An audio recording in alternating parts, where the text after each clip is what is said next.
The great hall of the Galactic Council stretched wide like a massive bowl. Thousands of seats filled with creatures from across the galaxy. Some had 6 legs, others had wings, and many looked nothing like anything found on Earth. The air buzzed with different languages and strange sounds. Ambassador Krell stood at the center platform. His blue skin gleamed under the bright lights. He was tall and thin, with 4 arms that moved as he spoke. His people, the Vorthans, were known across the galaxy as smart and strong. Today, he had a special job. He was here to talk about a new species they had found. Fellow council members, Krell began, his voice carrying across the hall. Today we look at a new species from a small planet called Earth. They call themselves humans. A large screen appeared above the platform. It showed pictures of Earth and its people. The images showed humans walking, running, and doing everyday things. They looked small and weak compared to most beings in the hall. Krell pointed at the screen with one of his arms. As you can see, these creatures are very basic. They have no natural armor to protect them. Their skin is soft and tears easily. They have no claws or sharp teeth. They cannot breathe underwater or survive in space without help.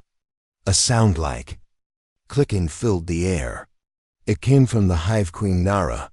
She was as big as a car, with a hard shell that covered her body. Her people, the insect-like Hexons, were known for being tough and working together. The clicking sound was how they laughed. "Look at them," Queen Nara said, her voice deep and buzzing. "They need special suits just to go deep in their own oceans. My people can dive to the bottom of any sea without protection. These humans are like babies who never grew up." More laughter came from different parts of the hall. The Zephyrians made a sound like wind chimes ringing. They were made of living crystal and could survive in space without any protection. Their leader, Elder Vex, spoke in a voice that sounded like music. "These humans live for less than 100 years. Elder Vex said, "My people live for thousands of years. How can such short-lived creatures ever learn enough to be useful?" The reptilian Drakmor delegation made hissing sounds of amusement. They were covered in thick scales and stood 8 feet tall. Their leader, War Chief Gorn, had scars across his face from many battles. He stood up and spoke in a rough voice. "My warriors trained for 50 years before their first battle," Gorn said. "These humans barely live long enough to learn how to fight properly. They would break like twigs in real combat." Captain Blake stood in a small area reserved for the humans. He was the first person from Earth to travel to the stars. He wore a simple blue uniform that looked plain next to the fancy clothes and natural armor of the other species. His hands were shaking, but he tried to stand tall. Blake had studied many languages to prepare for this day. He knew this meeting would decide Earth's future. The Council would vote on what to do with humanity. The choices were simple. Let humans join as equals, make them protected pets, or ignore them completely. "Honored Council members," Blake said, his voice small in the huge hall. "Humans may look weak, but we have survived many challenges.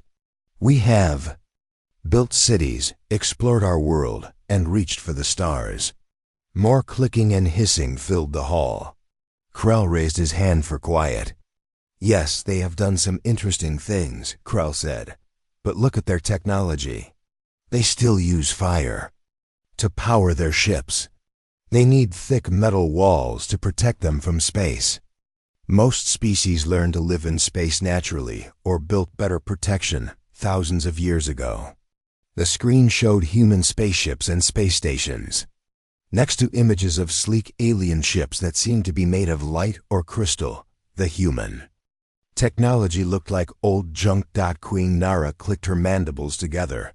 "They cannot even talk to each other properly. They have hundreds of different languages on one small planet. My hive shares thoughts instantly across light years of space." Elder Vex made a sound like a bell ringing. "Their minds work so slowly. They need sleep for 8 hours every day. They stop working when it gets dark. They cannot even see in the dark without help. Blake tried to speak again. We have learned to work together despite our differences. We have art, music, and stories. That War Chief Gorn cut him off with a loud hiss. Art will not help you in battle. Music will not protect you from enemy weapons. Stories will not feed you when your crops fail. The hall filled with more laughter and strange sounds of amusement. Blake felt his face turn red. These aliens were treating his entire species like a joke. Krell looked at his notes on a device that glowed with soft light. The humans have asked to join our council as equals. This is clearly not possible. They are too weak, too short-lived, and too primitive. So what do we do with them? Asked Elder Vex. Krell smiled, showing teeth that were too sharp. I suggest we classify them as a protected primitive species. We will watch over them like we do with other cute but helpless creatures. They can live on their little planet and play with their simple toys. We will make sure no one hurts them. The idea of being treated like pets made Blake angry. We did not come here to be protected like animals. We came here to join you as partners. We may be different, but we have our own strengths. This caused even more laughter. Some aliens made sounds Blake had never heard before.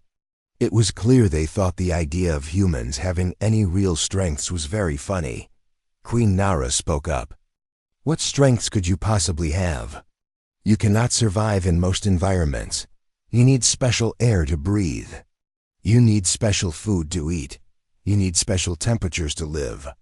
You are the most needy species we have ever found. Blake felt desperate.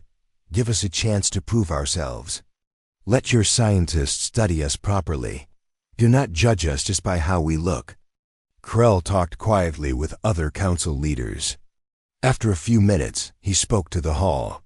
The human makes an interesting request, Krell said. Perhaps it would be entertaining to do a full study. We could learn more about how such a weak species managed to survive on their dangerous little planet.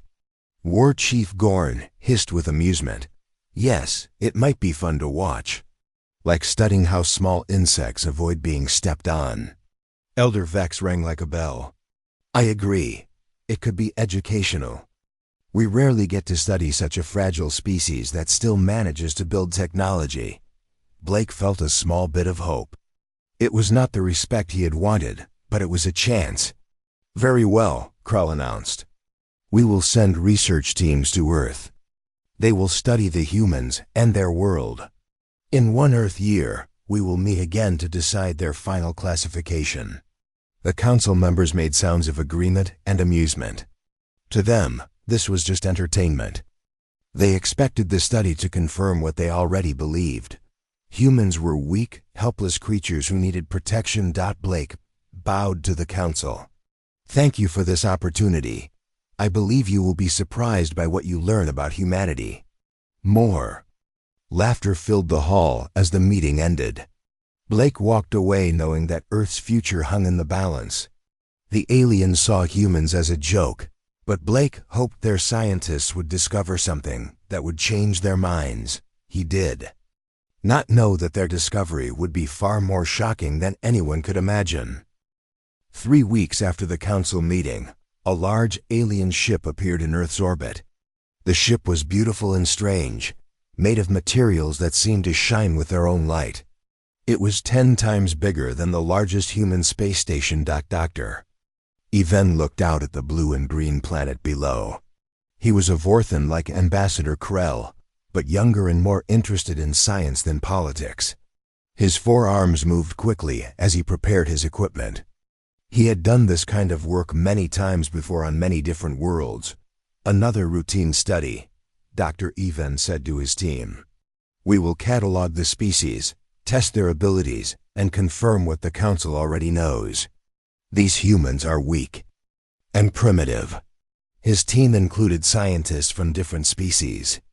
There was Dr. Mira, a tall bird-like creature with feathers that changed color when she was thinking hard. Her people, the Avrams, were known for being very careful and precise. There was also Engineer Tosk, a robot-like being made of metal and circuits. His people had given up their original bodies long ago and now lived as pure machines. The newest member of the team was Finn, a young Aquarian scientist. His people lived in the deep oceans of their home world and looked like walking fish with large eyes and webbed hands. Finn was quiet and shy, but very good at collecting and understanding data. "Dr. Even," Finn said in his soft, bubbling voice, "should I start with the atmospheric readings?" Dr. Even waved one of his hands without looking up from his main equipment. Yes, standard protocol. Atmospheric composition, pressure readings, temperature variations. Nothing we have not seen before." The team prepared to visit Earth's surface. They put on their protective suits and checked their breathing equipment. Every species had different needs for survival, so they always used controlled environments. When studying new worlds, Dr. Mira's feathers turned blue as she focused on her scanner. "The gravity is quite strong here. About twice what most species prefer. These humans must be used to heavy conditions."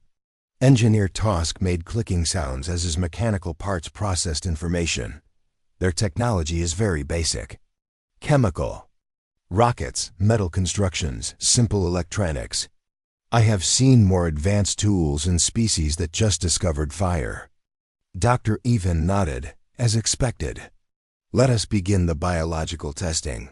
They landed in a large field near a human city. The humans had been told about the visit, and a group of volunteers waited for them. The humans looked even smaller and weaker. Up close, they wore simple clothes and smiled nervously at the alien scientists.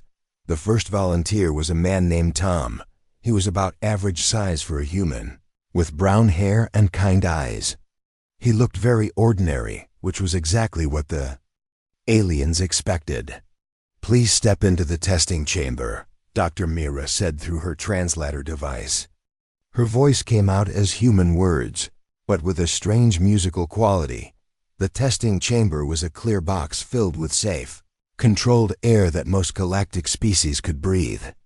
Tom stepped inside, and the tests began. Dr. Even measured Tom's strength. The human could lift about twice his own body weight. This was not impressive compared to most galactic species. Dr. Even himself could lift 10 times his body weight with just 2 of his 4 arms. "Strength test, very poor," Dr. Even noted in his records. They tested Tom's speed. He could run fast, enough to cover short distances quickly, but he got tired after a few minutes. Most galactic species could run for hours without stopping. "Endurance test, below average," Dr. Mira added, her feathers turning yellow with satisfaction. Engineer Tosk tested Tom's reaction time and mental processing speed. The human did well, but not amazingly. His brain worked at normal speed for a biological creature. "Intelligence test, adequate but unremarkable," Tosk recorded in his mechanical voice. They tested more humans throughout the day: men, women, young people, and older people. All the results were similar. The humans were average or below average. In every way the aliens measured. Meanwhile, Finn worked quietly in the corner with his atmospheric equipment. He was supposed to record the air composition, pressure, and temperature. This was basic information that every study needed, but it was usually not very interesting. Finn's large eyes focused on his readings. The atmospheric pressure was normal. The temperature was in a good range for biological life. The gas mixture was mostly nitrogen, which was common on many worlds, but something caught his attention. The oxygen reading looked wrong. Finn checked his equipment twice, then 3 times. The numbers did not change. 21% oxygen, Finn whispered to himself. He had studied atmospheric science for years. Most habitable worlds had oxygen levels between 2 and 8%. Some extreme worlds might have 10%. But 21% was incredibly high. Finn looked around nervously. Dr. Even was busy measuring another human volunteer. Dr. Mira was testing human eyesight. Engineer Tosk was studying human technology samples. No one was paying attention to Finn's work. Finn decided to double-check his readings. He took samples from different locations around the testing area. The results were the same everywhere. Earth's atmosphere contained more than 20% oxygen. During a break in testing, Finn approached Dr. Evan carefully.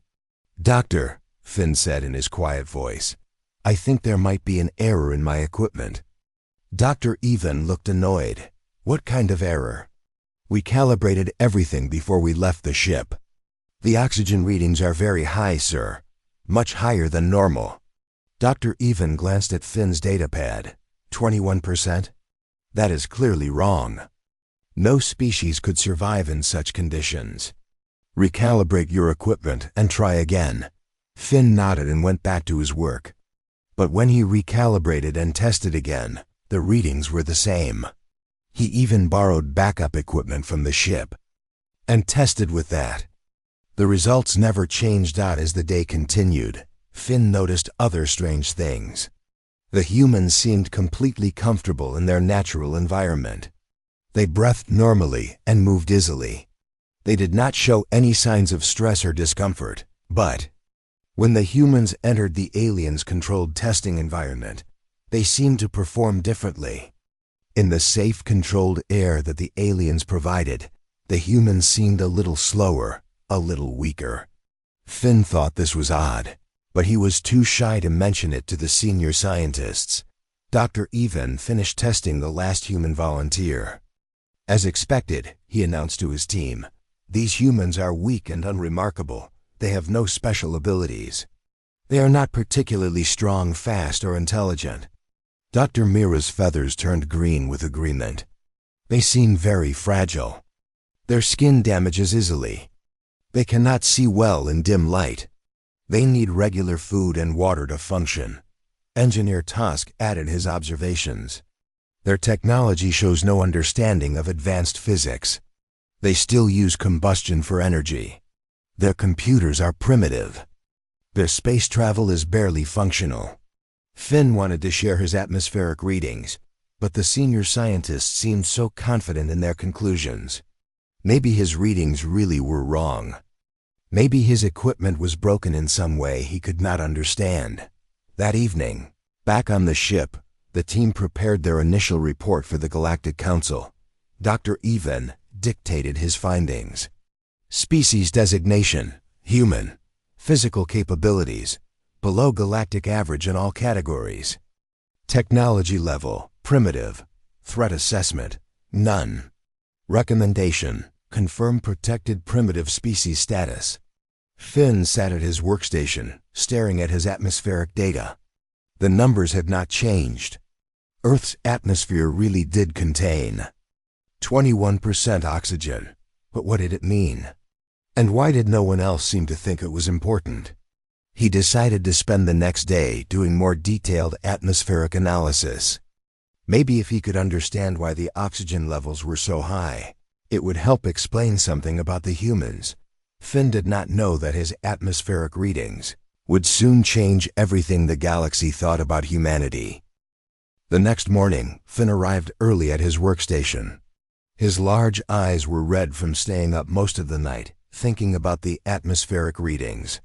He had run the numbers in his head dozens of times, but they always came out the same. Earth's atmosphere contained 21% oxygen. Finn decided to research what this meant. He accessed the ship's huge database that contained information about thousands of worlds and species. He searched for any planet with oxygen levels above 15%. The results shocked him.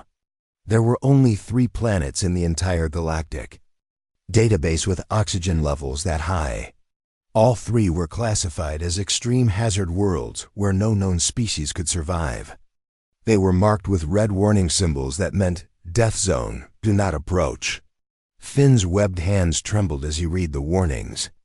High oxygen environments were described as violently reactive and instantly lethal to all known life forms. The database explained that such atmospheres would corrode most species' breathing systems within minutes. This cannot be right, Finn whispered to himself. He checked the human testing data from yesterday.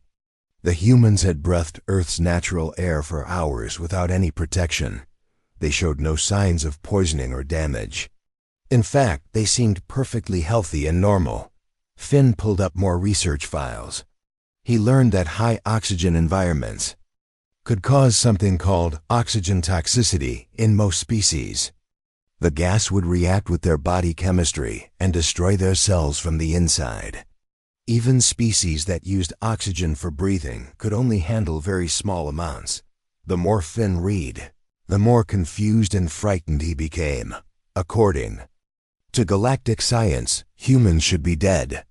No species could survive breathing pure poison for their entire lives. Dr. Evan arrived at the research area an hour later.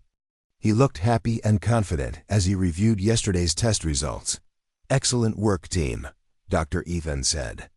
"Our data confirms exactly what the Council expected. These humans are weak and primitive." Finn gathered his courage and approached Dr.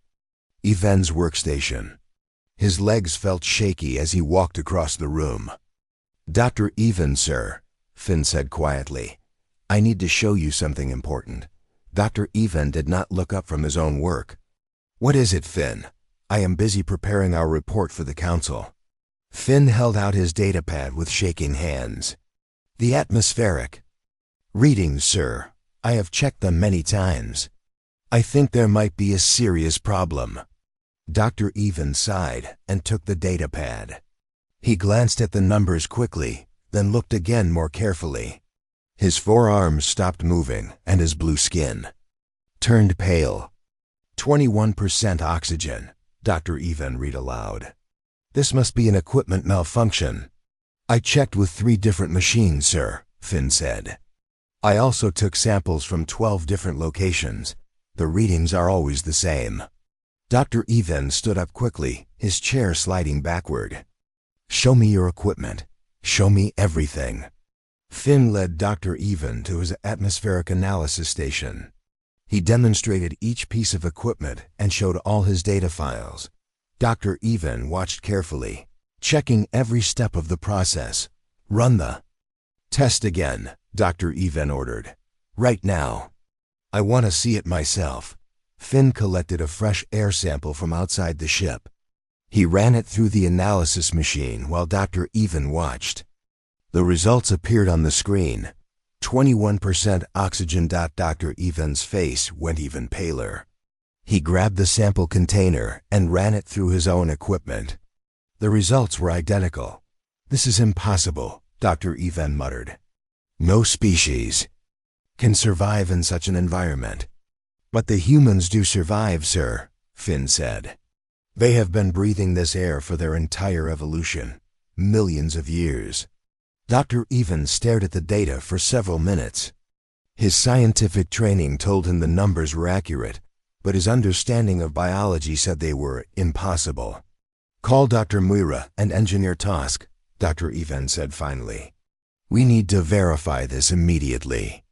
Within minutes, the entire research team gathered around Finn's atmospheric station. Dr. Mira's feathers had turned bright red, which meant she was very upset or confused.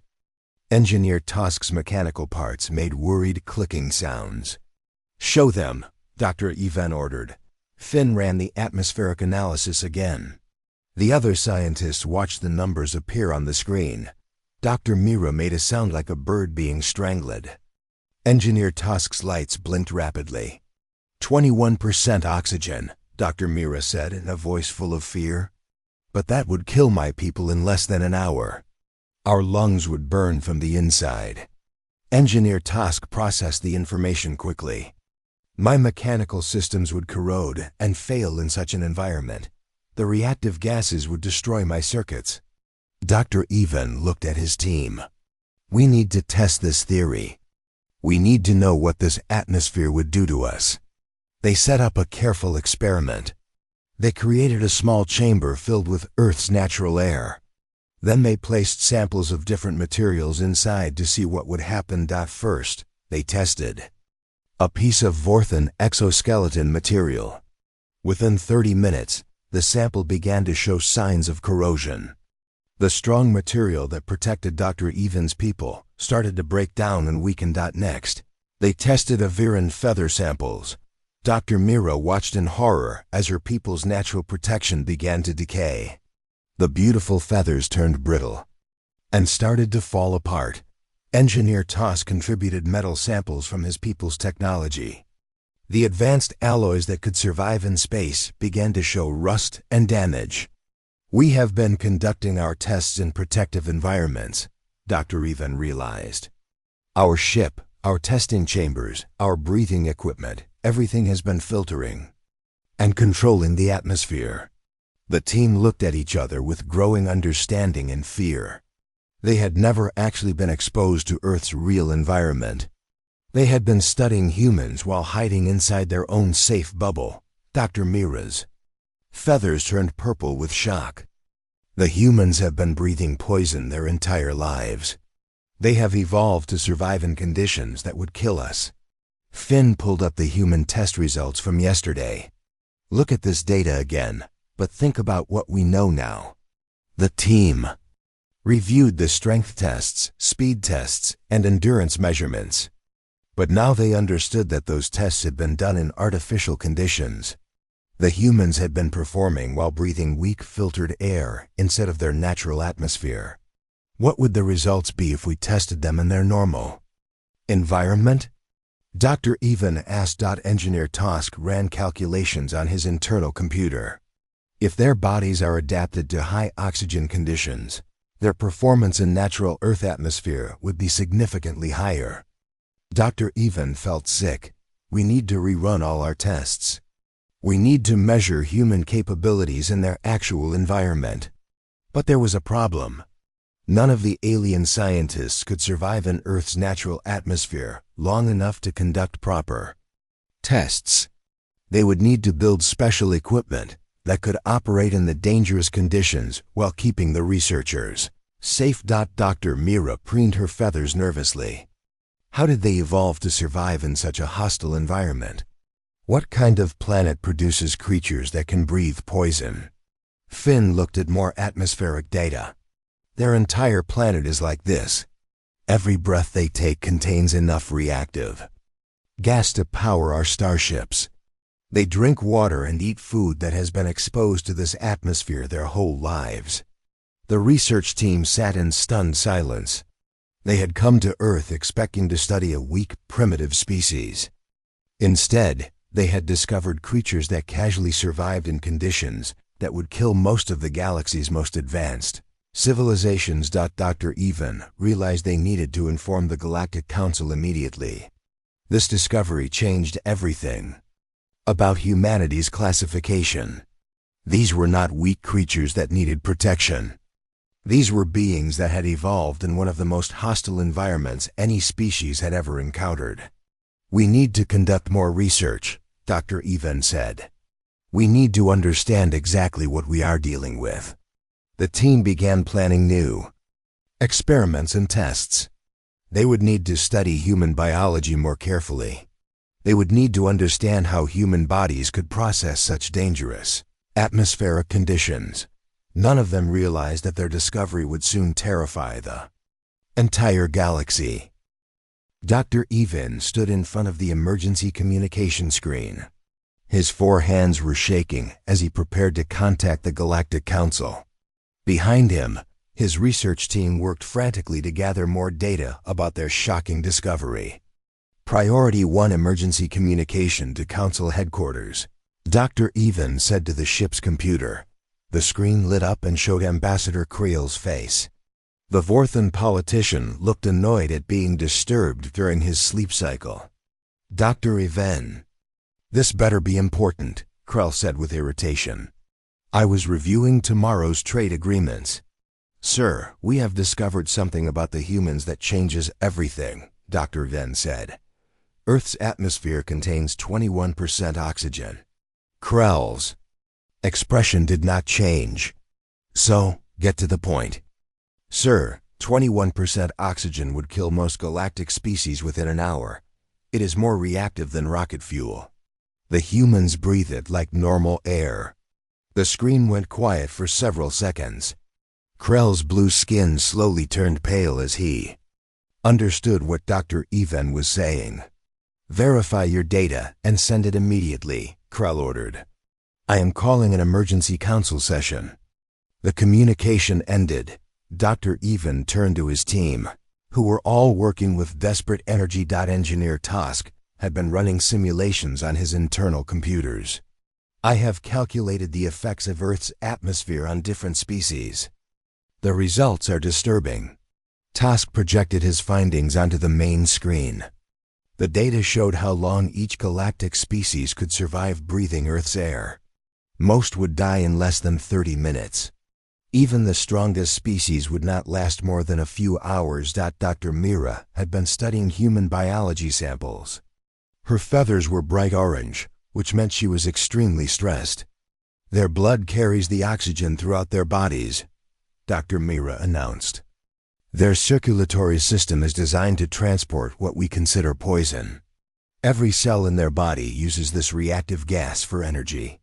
Finn had been comparing Earth's atmospheric data with the galactic database. His large eyes were wider than usual as he read his findings. "I found records of 3 other planets with similar oxygen levels," Finn reported. "All 3 are marked as death worlds. Military forces use them for weapons testing, because nothing can survive there." Dr. Even felt a chill run through his body. "Are you saying humans evolved on what we consider a weapons testing ground?" "Yes, sir," Finn said quietly. "According to our classifications, Earth should be uninhabitable. No life should exist there at all." Across the galaxy, emergency communications spread like wildfire. The Council's emergency alert system activated, sending priority messages to every member species. Scientists, military leaders, and politicians received the same shocking data that Dr. Even had discovered. On the Hexan homeworld, Queen Nera called together her top military advisors. The insect-like warriors gathered in the underground war chamber, their hard shells clicking with nervous energy. "Is this data accurate?" Queen Nera asked her chief scientist, Dr. Buzz, a smaller Hexan with specialized analysis equipment. "Check the numbers again." "Yes, my queen. The humans breathe an atmosphere that would dissolve our exoskeletons. They live in conditions we use to execute criminals." Queen Nara's mandibles clicked with worry. If they can survive in such an environment naturally, what happens when they develop real weapons? What happens when they build real ships? The Zephyrian Crystal Council met in their floating city among the clouds. The crystal beings resonated with harmonic frequencies that showed their distress. Elder Vex studied the atmospheric data with increasing alarm. "Our crystalline structure would crack and shatter in such reactive conditions. We have based our judgment of human weakness on false assumptions." Another elder, Crystal Singer Lux, added her concerns. "We tested them in our controlled environment. We filtered their poison air and replaced it with safe gases. Of course they seemed weak. We were slowly suffocating them." The Drakmor Military Command Center buzzed with activity. War Chief Gorn stood before a massive tactical display showing Earth's atmospheric composition. "Run combat simulations," Gorn ordered his tactical officers. "Calculate human performance in their natural environment versus our troops in protective gear."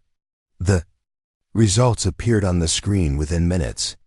Drakmor warriors, considered among the galaxy's fiercest fighters, would need heavy environmental suits to survive on Earth. The suits would slow them down and limit their movement. Meanwhile, humans would be fighting in their natural element. "This changes everything," Gorn growled. "We assumed they were weak because they looked fragile, but they are adapted to survive in hell itself." Back on Dr. Even's research ship, more disturbing data kept coming in. Finn had been studying Earth's geological history and made another shocking discovery. "Dr. Even, the oxygen levels on Earth have not always been this high," Finn reported. "They increased gradually over millions of years. The humans evolved alongside the changing atmosphere." Dr. Even looked at the historical data. Are you saying they adapted to increasingly hostile conditions? Yes, sir. Their ancestors survived each increase in atmospheric toxicity. Only the strongest and most adaptable survived to reproduce. They have been naturally selected for survival in extreme conditions. Dr. Mira made a sound like a frightened bird. They are not just adapted to poison air. They are the product of millions of years of evolutionary pressure in increasingly deadly conditions. Engineer Tosk processed this information and reached a terrifying conclusion. If they survived natural selection in such an environment, their physical capabilities in normal galactic conditions would be far beyond what we measured. Dr. Even realized they needed to conduct new tests immediately.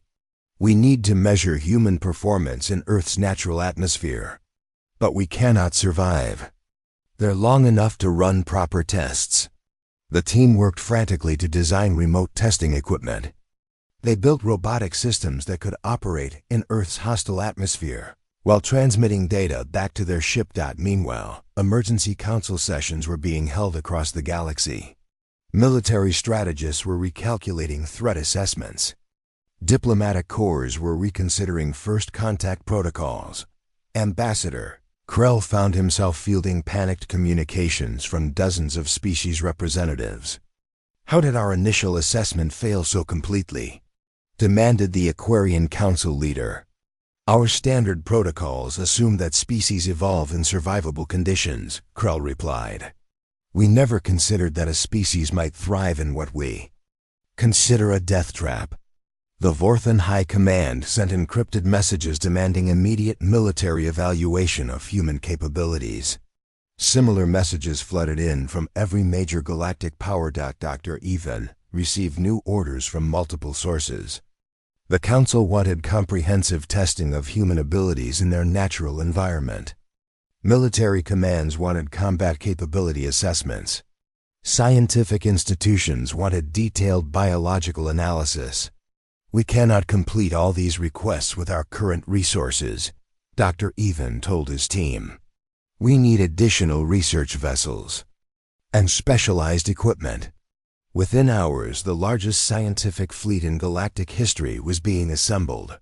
Ships from dozens of species headed toward Earth, all equipped with specialized gear for studying creatures that lived in impossible conditions. Captain Blake, still on Earth, received urgent communications from the human government. World leaders wanted to know why so many alien ships were suddenly approaching their planet. I am not sure, Blake admitted in his report to Earth Command. Yesterday, they treated us like primitive animals. Today, they are sending their entire scientific fleet to study us. Blake did not know that the galaxy's perception of humanity had changed completely. The species that had been mocked as weaklings were now being analyzed as potential super soldiers who casually survived in conditions that would kill elite alien warriors. The research continued around the clock. Every piece of data made the situation more alarming for the galactic community. Humans were not just surviving in hostile conditions. They had been shaped by those conditions into something unprecedented in galactic history. Dr. Even looked at his growing collection of data and realized that everything the galaxy thought it knew about strength, weakness, and survival needed to be reconsidered. The laughing had stopped completely. The Great Hall of the Galactic Council looked very different from 3 weeks ago. The same thousands of seats were filled with creatures from across the galaxy, but the atmosphere had changed completely.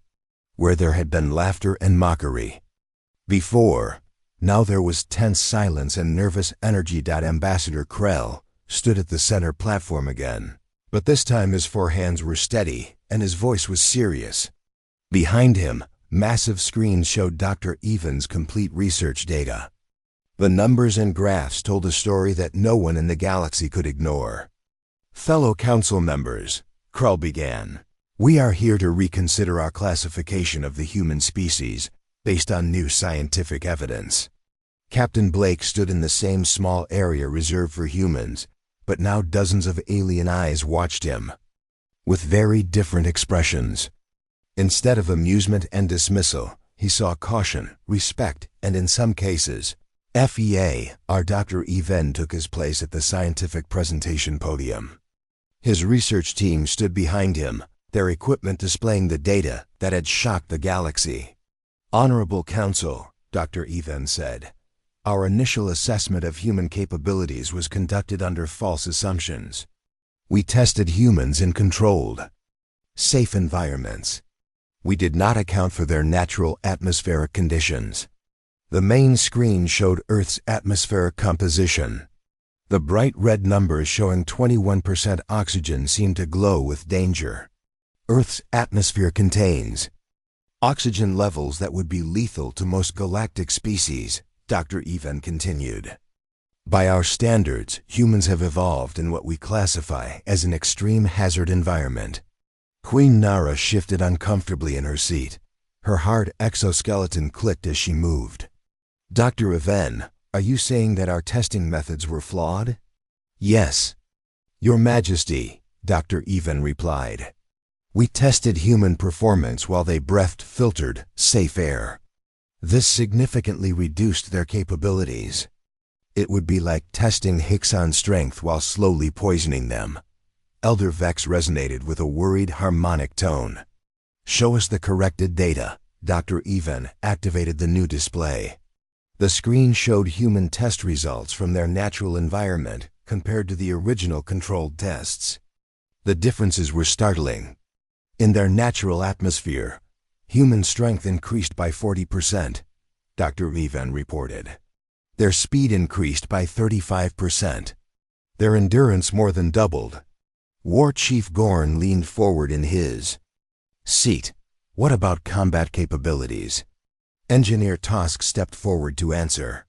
"We ran simulations comparing human performance to known galactic military standards.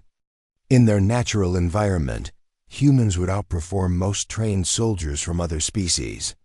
A wave of nervous sounds swept through the hall. Different species made their own expressions of surprise and concern.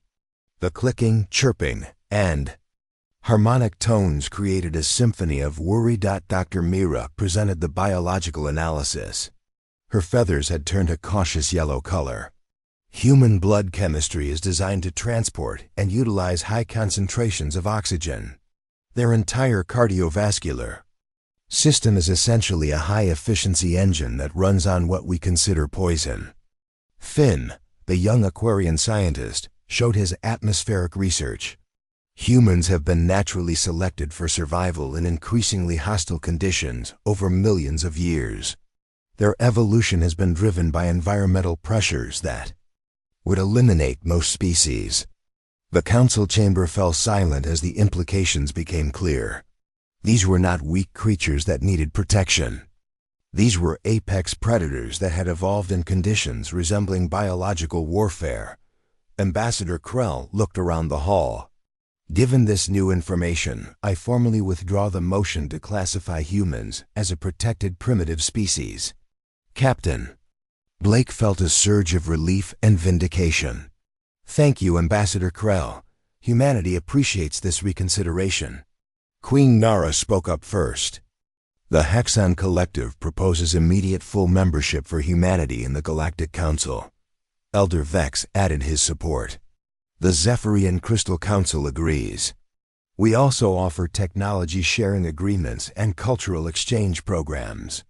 War Chief Dawn surprised everyone by standing up.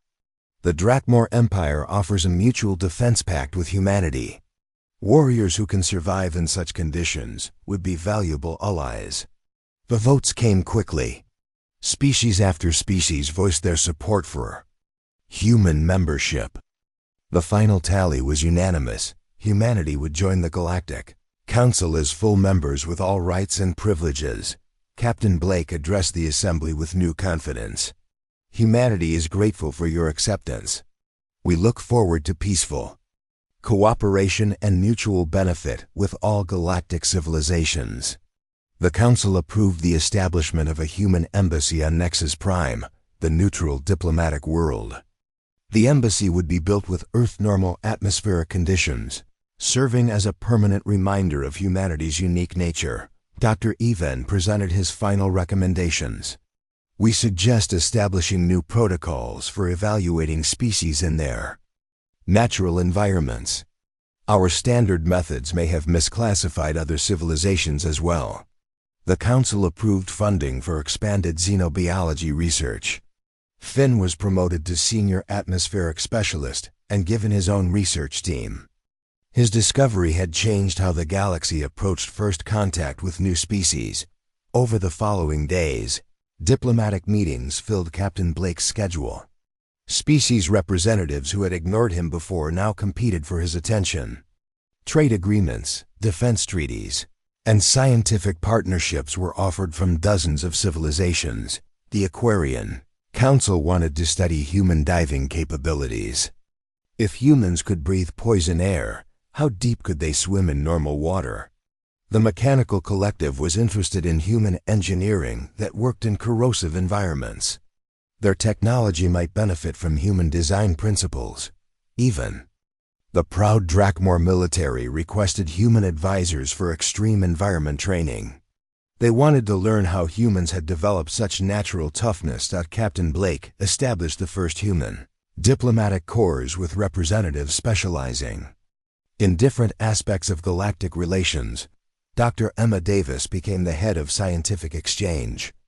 General Robert Kim handled military cooperation. Dr. Maria Santos managed trade and economic partnerships. The human embassy on Nexus Prime was completed within 2 months.